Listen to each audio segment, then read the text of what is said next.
You wake up, you've done everything right. You got the degree, you have the job, you've built the relationship, you have a life that looks full. But when the noise stops and the screen goes black, a question rises you can't silence. Why do I still feel empty? You try to rationalize it. Maybe it's just stress. Maybe you need a break. Maybe it'll pass. So you push forward, tell yourself to be grateful, to focus on the good. But late at night, when no one's watching, it comes back. The ache, the hollowness. That silent truth you can't explain to anyone without sounding ungrateful. You're not sad. You're not broken. You're just not here. It's like life is happening around you and you're watching it through glass. People say emptiness means you're lacking something. Love, purpose, direction. But what if that's not true? What if emptiness doesn't mean something is missing? What if it means something is calling? Carl Jung once said that the most terrifying thing is to accept oneself completely. And maybe that's why you feel empty. Because you haven't yet met the version of you that exists beneath the masks, beneath the roles, beneath the life you were told to want. You've been trying to fill the silence with noise, the stillness with movement, the void with more of what never worked. But what if the void is the very thing that leads you back to yourself? This isn't just about mental health. It's not just about happiness. This is about the soul. The part of you that's been buried under years of pretending, performing, perfecting. The part of you that doesn't want more accomplishments, more attention, more validation. It wants truth, it wants alignment, it wants you. Emptiness isn't random, it's not meaningless, it's not failure, it's a signal, a psychic alarm. Your unconscious trying to get your attention the only way it knows how. Through silence, through discomfort. Through that quiet ache that doesn't go away no matter how hard you try to ignore it. And maybe that's the real question. Not why you feel empty, but why you've spent so long avoiding the part of you that feels this way. Why do you run from the stillness? Why do you resist the quiet? Why do you keep chasing what only leaves you more disconnected? This is where your journey begins. Not in fixing yourself, but in facing yourself, in recognizing that the emptiness isn't there to punish you. It's there to pull you inward, to break the illusion, to guide you back to something real, something you forgot but have always carried, the truth of who you are beneath the noise. And once you begin to see that, everything starts to change. You were taught that wholeness looks a certain way, a job with a title, a partner who stays, a body that looks good in pictures, friends, vacations, moments you can post, a life that appears full to everyone else. But deep down, you know the truth. None of that has ever touched the emptiness. Because what they gave you was a map that leads you everywhere but home. They said success would fulfill you, that love would complete you, that happiness was about keeping the darkness out. But the moment you arrived at what you thought you wanted, it didn't feel like you expected. You felt proud for a moment, maybe even excited. And then the high faded, and there it was again, that quiet hollowness, that strange disconnect, that feeling of floating through a life you built but never fully entered. And you start to wonder, is something wrong with me? Why doesn't this feel like enough? Why do I feel so far from myself, even when I have everything I thought I wanted? Carl Jung called this the persona, the social mask we wear to survive the world. And for most of your life, that mask has been performing for approval, belonging, and survival. But what they never told you is that the longer you wear the mask, the harder it becomes to feel anything real. Because the mask isn't just how you present yourself to others, it's what you start to believe is you. You've mistaken performance for presence. You've mistaken attention for connection. You've mistaken being liked for being seen. And the result is a growing distance between the life you're living and the truth of who you are. That's the real source of the emptiness. Not lack, but misalignment. Not failure, but forgetting. You've been trying to live someone else's definition of a good life. And every time you achieve something they said would make you whole, a deeper part of you grows quieter. Because the soul doesn't want a life that looks good. It wants a life that feels like home, a life that honors your essence, your rhythm, your truth. But the world doesn't reward authenticity, it rewards conformity, and the price of being who you are has often felt too high. So you adapted. You abandoned the parts of yourself that didn't fit the script. You silenced the voice that told you this isn't it. You made yourself smaller to be accepted. And now you wonder why you can't feel anything anymore. The emptiness is not a problem. It's the proof. It's the evidence that you've gone too far in the wrong direction. It's not telling you to give up. It's asking you to come back. Come back to what you buried. Come back to what you silenced.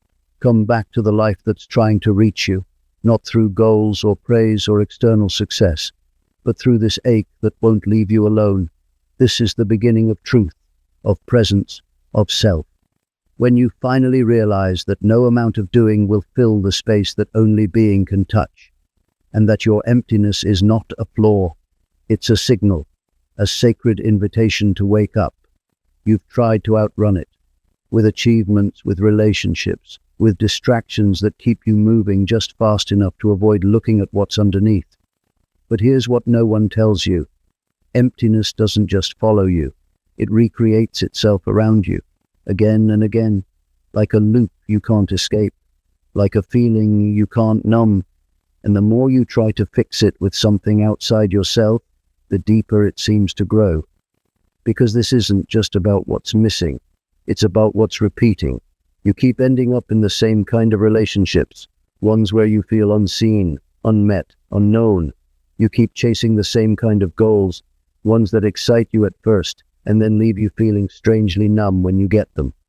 You keep finding yourself surrounded by people but feeling utterly alone. Why? Because your unconscious doesn't create what you want, it recreates what's familiar.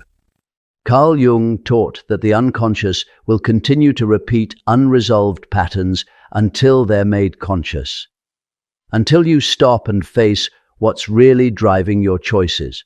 And the truth is, you haven't been choosing with awareness. You've been reacting from old programming, from a version of you that once believed love had to be earned, success meant sacrifice, and worth was something you had to prove. So, you keep walking in circles, believing life is unfair or love is broken or people always leave, but really, it's your psyche speaking through your patterns, trying to show you what still needs your attention, what still hasn't been healed. The emptiness you feel is not random. It has roots. It didn't start yesterday. It started the moment you learned to trade your authenticity for approval. The moment you were taught that your needs were too much, your feelings were inconvenient, your truth was dangerous. That's when you split off from yourself. That's when the shadow began to form. And now, as an adult, you keep attracting situations that mirror that wound. Not because you deserve pain, but because the unconscious wants integration. It wants to bring you back to wholeness. Not by avoiding the pain, but by illuminating it. Not by numbing the void, but by understanding its shape. You aren't broken. You're misaligned. You aren't lost. You're repeating. And repetition is the psyche's way of asking, will you look this time? Will you feel what you've avoided? Will you stop running long enough to listen? Until you do, the pattern continues. The same relationship, different face. The same emptiness, different disguise. But the moment you bring awareness to the loop, you change everything. Because now it's not just happening to you. Now you see it. Now you're in a position to choose differently, to heal consciously, to meet yourself in the place you've always abandoned, the center of your own experience. And once you meet yourself there, the pattern begins to break. The ache begins to shift, and the emptiness starts to become something else entirely. Not a punishment, but a doorway. Not an enemy, but a message. Not the end, but the start of your return. You've done what the world asked of you. You became who you thought you had to be. Maybe it was the overachiever, always chasing validation through performance. Maybe it was the caretaker, always prioritizing others while abandoning yourself. Or maybe it was the silent one, never asking for too much, trying to stay invisible just to avoid rejection. You created a self that could survive, fit in, feel loved, but that self was never the whole you. It was a mask, carefully shaped by fear, by need, by old wounds, trying to stay hidden. And now you're exhausted, not from doing too much, but from being someone you're not. Carl Jung understood this. He called it the persona, an image we present to the world. It's not false in a deceptive way, it's adaptive, necessary even. But the problem arises when you begin to confuse that image with your identity. You think the role you play is who you are. You start to protect the image instead of listening to the self behind it. The emptiness you feel, that subtle ache in your chest, that quiet dissatisfaction that never quite goes away, it's the soul trying to speak through the cracks in the mask. You feel disconnected because the version of you that's living is not the one that's real. It's a strange paradox. The more you try to become who you think you should be, the more lost you become to yourself. You start asking, why do I feel so empty when I've done everything right? The job, the partner, the achievements, they're all there, but they sit on top of a self that's been silenced, a self that has never been met, and so the mask begins to crack. You wake up one day and realize you don't recognize the life you're in. It fits someone, but not you. And the longer you keep wearing it, the heavier it becomes, because authenticity has a price, and the soul will eventually demand that it be paid. This is the crisis that starts the path of individuation, the moment when the pain of the false self becomes unbearable, when the image no longer protects but imprisons, when you stop asking how to be better and start asking who you are beneath all the layers. And this is when the real work begins. The emptiness you carry is not a void, it's a silence filled with everything you pushed away, your anger, your longing, your grief, your power, the parts of you that weren't accepted when you were young, the ones that made people uncomfortable, the ones that broke the rules of being loved. Those parts didn't die. They went underground. Carl Jung called this the shadow. Not evil, not wrong, just exiled. Hidden aspects of the self that hold the key to your vitality. And the truth is, no matter how polished your persona is, your shadow never stops asking to be seen. This is shadow hunger. A hunger not for food, not for fame, not even for love, but for wholeness, for the return of what was lost inside you. You see it in the way you chase people who mirror the parts you repress. The rebel, the seductive, the wild, the assertive. You feel magnetized, obsessed, triggered because they are carrying a piece of you, a part you haven't yet claimed. The very thing you admire or judge is often what your soul is starving for. And until you bring that part home, you will keep trying to find it in others, in addiction, in chaos, in intensity disguised as connection.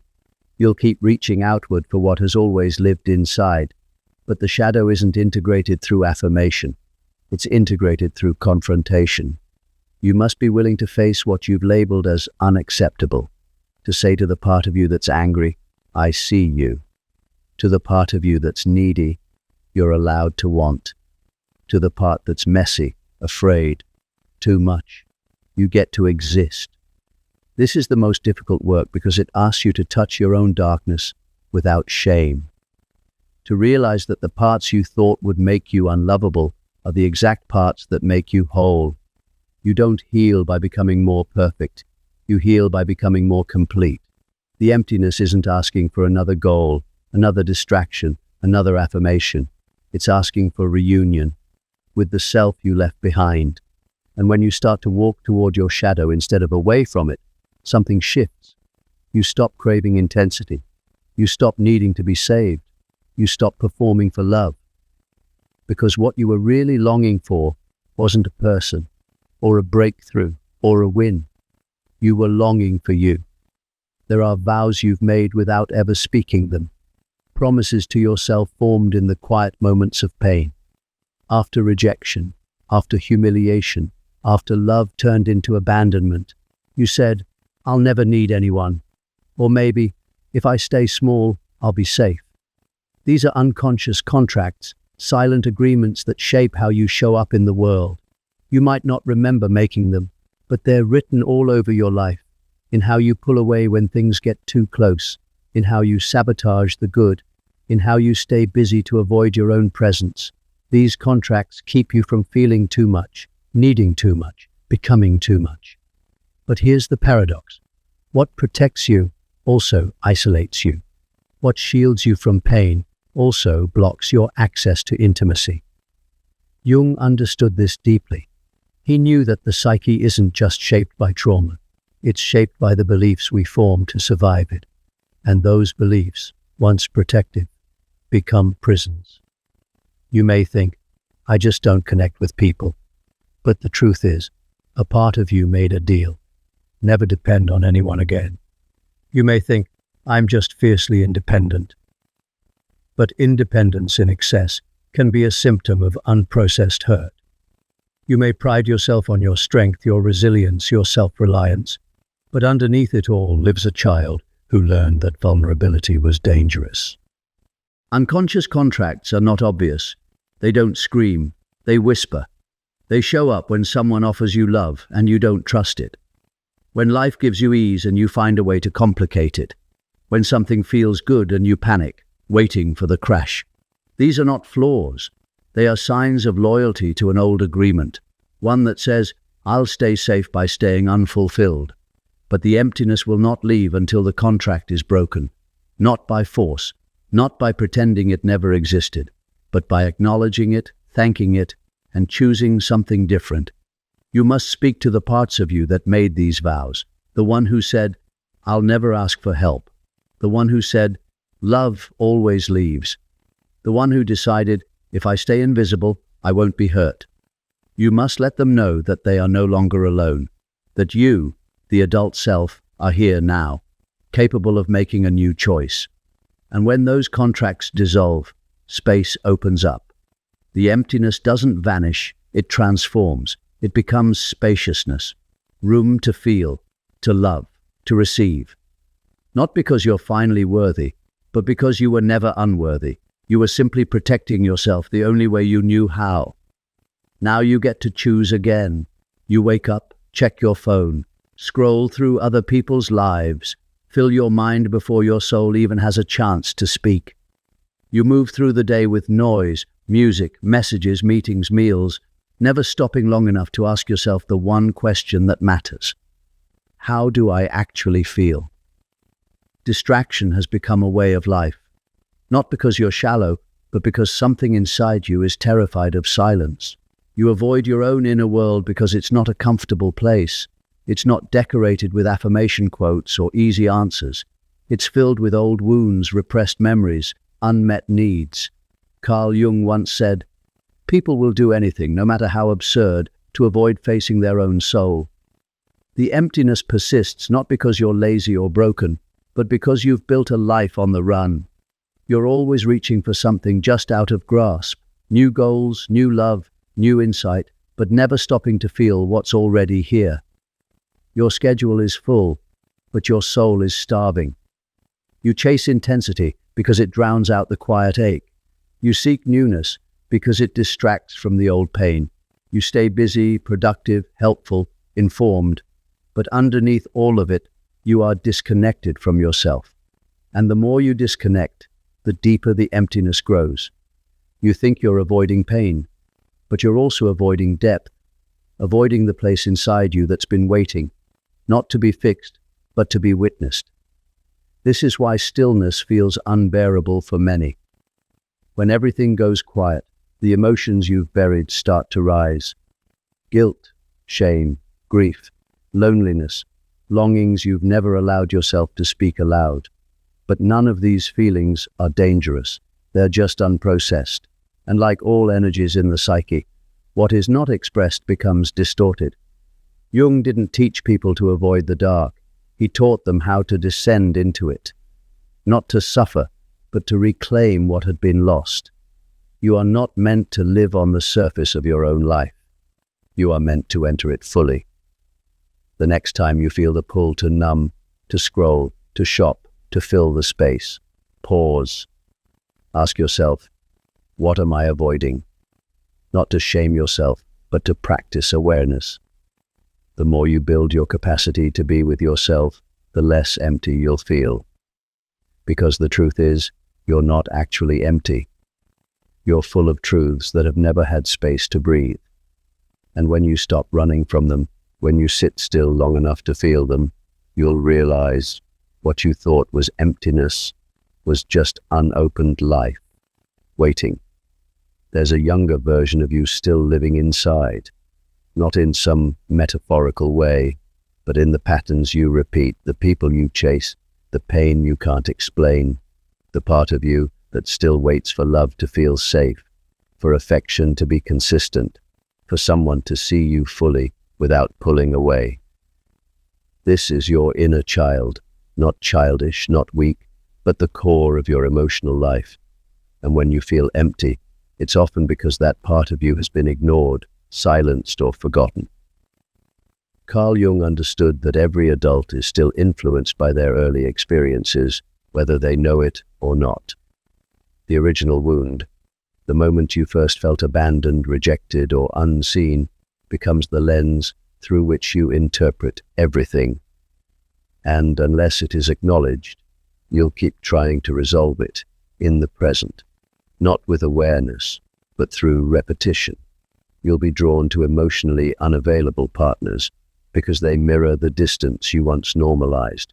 You'll overgive, overprove, overstay, hoping that if you just do enough, someone will finally stay. You won't call it reparenting, you'll call it love. But the emptiness after is always the same, because no one can heal a wound they didn't cause. The inner child doesn't need perfection. It needs presence. It needs you to stop bypassing your feelings in the name of being mature. It needs you to stop judging your needs as too much. Every time you silence yourself to keep peace or hide your sadness because it might make someone uncomfortable, you're repeating the wound. You're telling that part of you, again, you don't matter.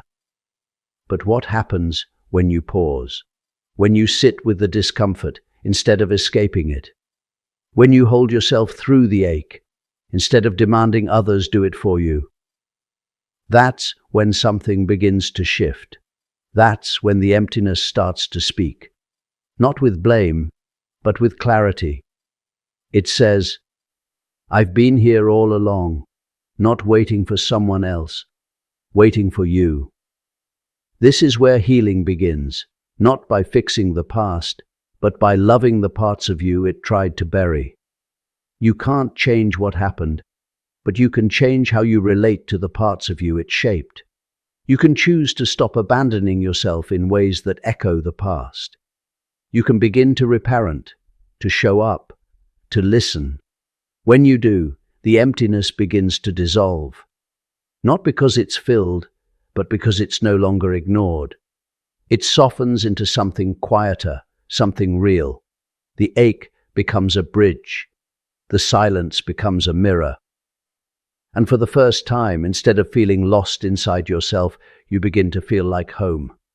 Many confuse emptiness with calm. They say they feel fine. They say nothing's wrong. But it's not peace. It's numbness. A subtle disconnection that masks itself as stability. But underneath the quiet is something deeper, something unresolved, something unfelt. And until it's faced, that numbness will never be freedom. It will be a cage. Carl Jung warned that repression doesn't heal the wound. It only pushes it into the shadow. The more you avoid feeling, the more disconnected you become from the life inside you. You stop trusting your instincts. You silence your emotional responses. You tell yourself you've grown, when really you've just gone cold. You think you're healed because you're not triggered, but in truth, you've just stopped engaging, stopped risking, stopped opening. It looks like strength, but it's actually fear. Fear of being hurt again, fear of being vulnerable, fear of feeling too much. And so you shut down. You confuse emptiness with safety, but numbness isn't safety. It's grief unprocessed. It's anger never named. It's longing buried under layers of forced indifference. And it always leaks out. In the apathy you feel toward things that used to matter. In the way you can't connect deeply, even when you're surrounded by people. In the quiet voice that keeps asking, is this really it? True peace doesn't come from shutting your emotions down. It comes from integrating them, from sitting with them long enough that they lose their chaos and reveal their message. It comes from feeling what you've avoided, not to drown in it, but to understand it, to reclaim the parts of you that went silent just to survive. When you numb yourself to pain, you also numb yourself to joy. You can't selectively shut down emotions. The door you close to sadness is the same one that blocks awe, passion, and connection. And over time, the world begins to feel grey. Not because life is dull, but because you're not in it fully. You want to stop feeling so empty? Then stop running from what hurts. Lean in, let it speak, let it move through you. It won't stay forever. Emotions only linger when they're suppressed. But when they're honored, they complete their cycle. Numbness is not a badge of strength. It's a sign that something inside you is waiting.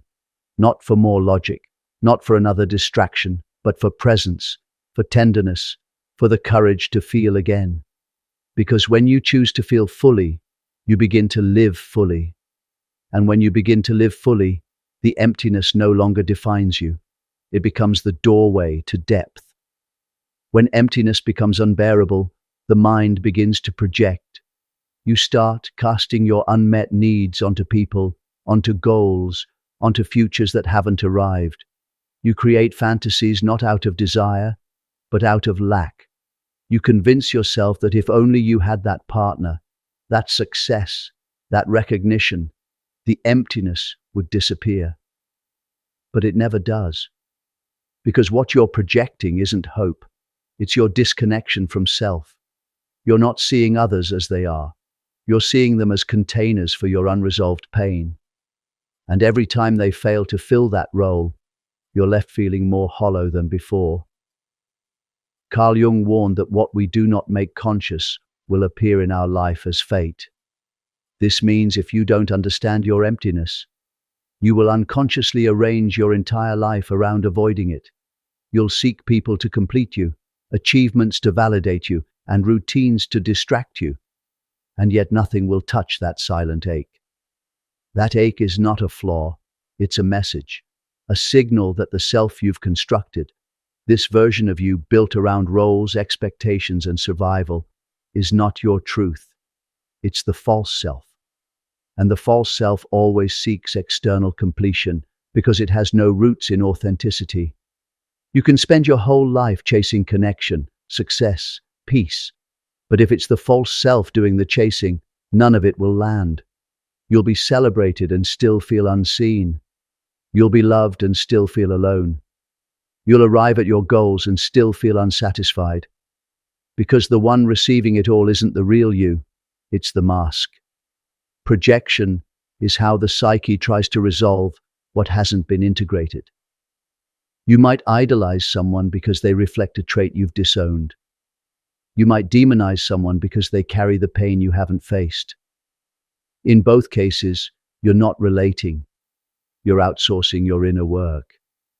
The antidote is self-honesty, radical, unwavering honesty, asking, what am I actually longing for when I chase this? What part of me am I trying to avoid? When you strip away the projection, what's left is the real self, the one that doesn't need to chase worth because it already is. And that real self isn't grand. It's not loud. It's not desperate to be noticed. It's still, grounded, aware. When you begin to operate from that place, the projections stop.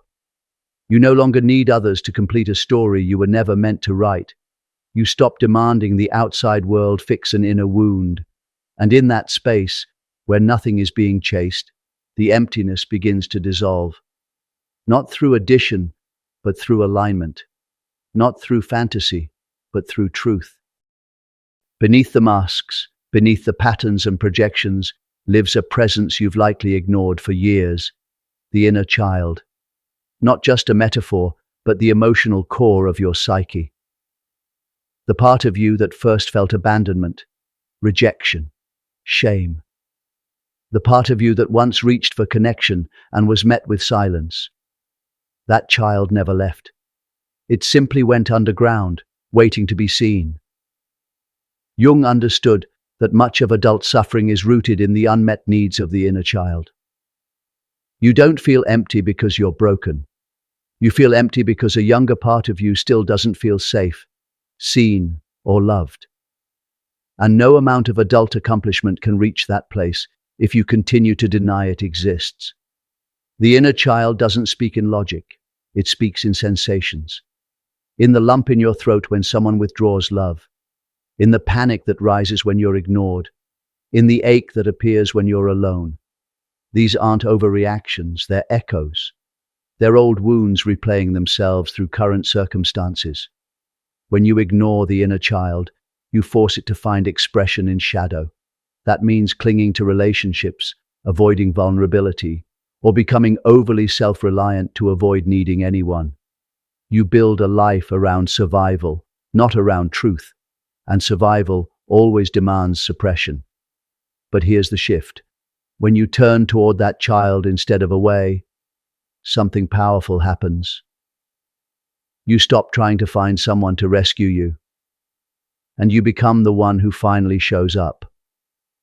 You stop seeking permission to feel, and you start validating your own experience. You begin to meet your emptiness, not with judgment, but with care. This work is not about reparenting in a superficial sense. It's about reconnecting to the original you, the one who once felt deeply, expressed freely, and trusted instinctively.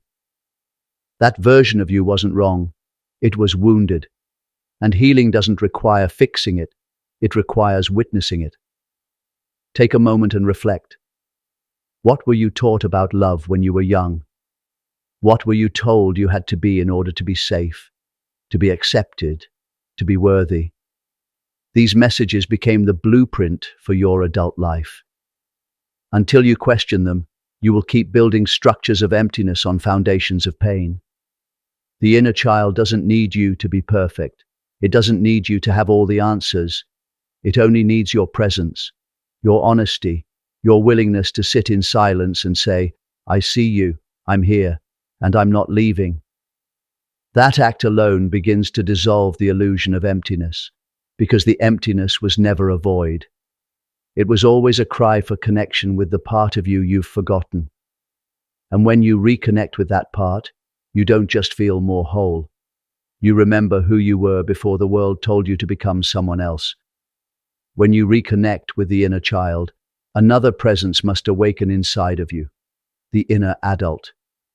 Not the version of you that performs or pleases, but the one who can stay, the one who doesn't collapse when things go wrong, the one who doesn't chase to feel worthy, the one who can hold pain without abandoning self.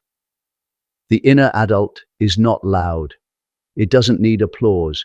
It's the voice that says, this hurts, and I can hold it.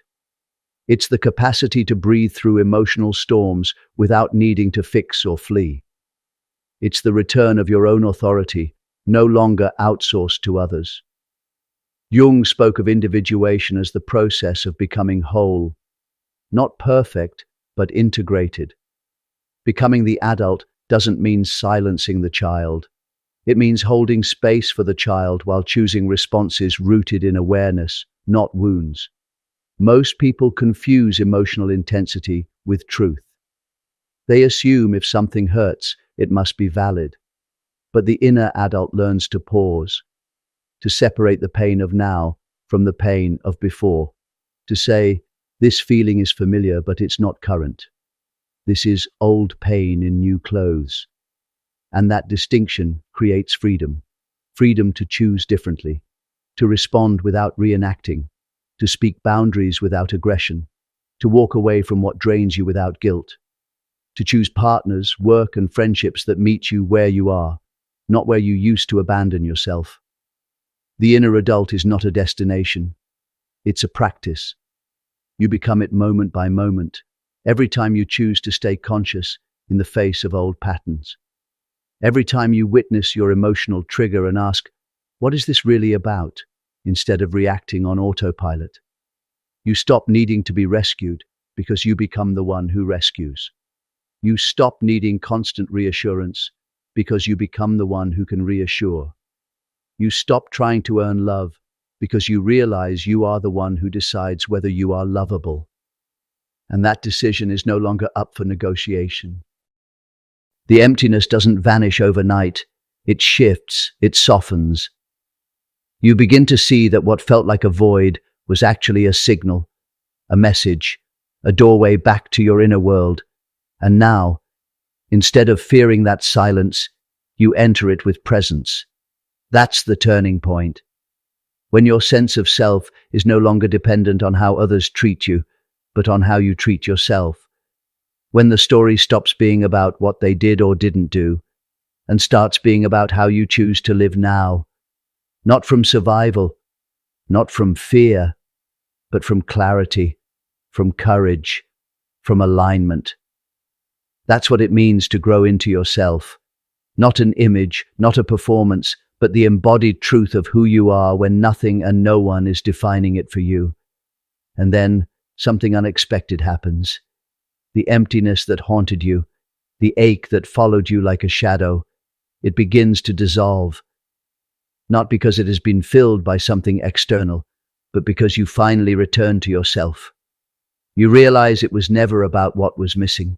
It was about what had been forgotten. Carl Jung taught that the soul longs for wholeness, not perfection. You don't become whole by finding what you lack. You become whole by reclaiming what you abandoned. The parts of you that were exiled, silenced, judged, now they come home. You stop seeking wholeness through others because you've become a place where all of you is allowed to exist. Light and shadow, strength and softness, hope and grief. Nothing is denied, and in that radical acceptance, you find something more powerful than peace. You find presence. This is not the end. This is the beginning.